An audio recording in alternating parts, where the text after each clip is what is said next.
సాధారణమైన ఫీవర్కి మరియు డెంగ్యూ ఫీవర్కి గల సమతుల్యత అంటే డిఫరెన్సెస్ ఏంటి అనేది తెలుసుకుందాము. నమస్తే, నేను డాక్టర్ కపిలా స్నేహ, హోమియోపతి సీనియర్ కన్సల్టెంట్. నార్మల్గా డెంగ్యూ ఫీవర్లో మనకి ఫీవర్ సడన్గా హైగా వస్తుంది, 103 నుంచి 104 టెంపరేచర్ వరకు.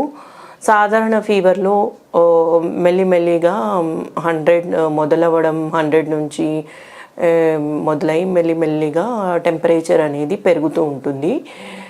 నార్మల్గా మనకి డెంగ్యూలో చూసుకున్నట్లయితే ఈ మన కంటి వెనకాల నొప్పి రావడము అలా ఉంటుంది. సాధారణ ఫీవర్లో అరుదుగా చూస్తుంటాము. మరియు కండరాలు, కీళ్ళ నొప్పులు రావడము డెంగ్యూ ఫీవర్లో ఎక్కువగా ఉంటాయి.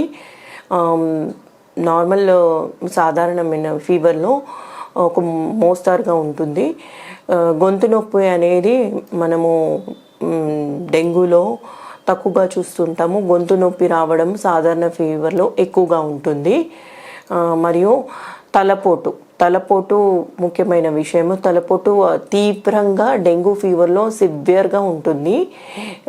నార్మల్ సాధారణమైన ఫీవర్లో ఒక మోస్తారుగా తలనొప్పి రావడం ఉంటుంది.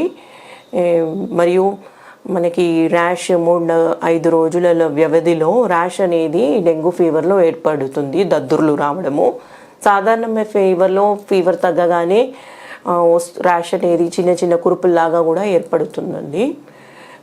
మరియు మనకి ప్లేట్లెట్ అనేది పడిపోవడం చూస్తుంటాము లేటెస్ట్ స్టేజెస్లలో డెంగ్యూ ఫీవర్లో. సాధారణమైన ఫీవర్లో ప్లేట్లెట్ కౌంట్ యావరేజ్గానే ఉంటుందండి. మనం ముఖ్యంగా ఫీవర్ కనుక వచ్చినట్లయితే ఏం చేయాలి?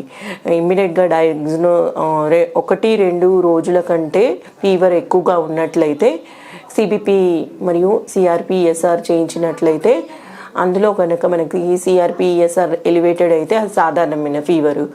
మరియు మన ప్లేట్లెట్ కౌంట్లో రేంజ్లో మనకి ఏమైనా తేడా కనిపించినట్లయితే, అంటే dropping 1 lakh to 2 lakhs minimum average ఉంటుందండి ప్లేట్లెట్ కౌంట్. అది కనుక తగ్గినట్లయితే మనము 3 to 5 daysలో NS1 టెస్ట్ అనేది, యాంటీజెన్ టెస్ట్ అనేది చేయాలి. అందులో కనుక పాజిటివ్ వచ్చినట్లయితే IgEg, IgM కూడా బ్లడ్ టెస్ట్ చేసినట్లయితే 5 daysలో పాజిటివ్ అనేది ఏర్పడుతుంది. సో మనం ఇమ్మీడియట్గా స్పందించి ఫీవర్లో ద్రవ పదార్థాలు ఎక్కువ తీసుకోవడము, ORS ఫ్లూయిడ్స్ ఎక్కువ తీసుకోవడము, సూప్స్ లాంటివి ఎక్కువ కన్జ్యూమ్ చేయాలి. కొబ్బరి నీళ్ళు అలాంటివి ఎక్కువ ఇస్తూ ఉండాలి.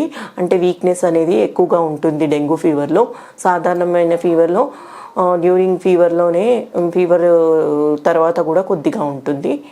సో మనం ఇమ్మీడియట్గా అలర్ట్ అయ్యి, ఒకవేళ ప్లేట్లెట్ కౌంట్ చాలా స్పీడ్గా ర్యాపిడ్గా డ్రాప్ అయినట్లయితే, బ్లీడింగ్ అనేది మనం డెంగ్యూ ఫీవర్లో మౌత్, ఓరల్ ఓపెనింగ్స్ ఎక్కడైతే ఉన్నాయో, నోస్ నుంచి ఎపిస్టాసిస్ అంటారు దాన్ని, నోస్ నుంచి, ఇయర్స్ నుంచి, మౌత్ నుంచి, ఎనల్ రీజన్ నుంచి బ్లీడింగ్ అనేది లేటెస్ట్ స్టేజ్లో ప్లేట్లెట్ కౌంట్ తగ్గడం వల్ల బ్లీడింగ్ అనేది డెంగ్యూలో తెలుస్తుంది. సాధారణమైన ఫీవర్లో ఉండదు.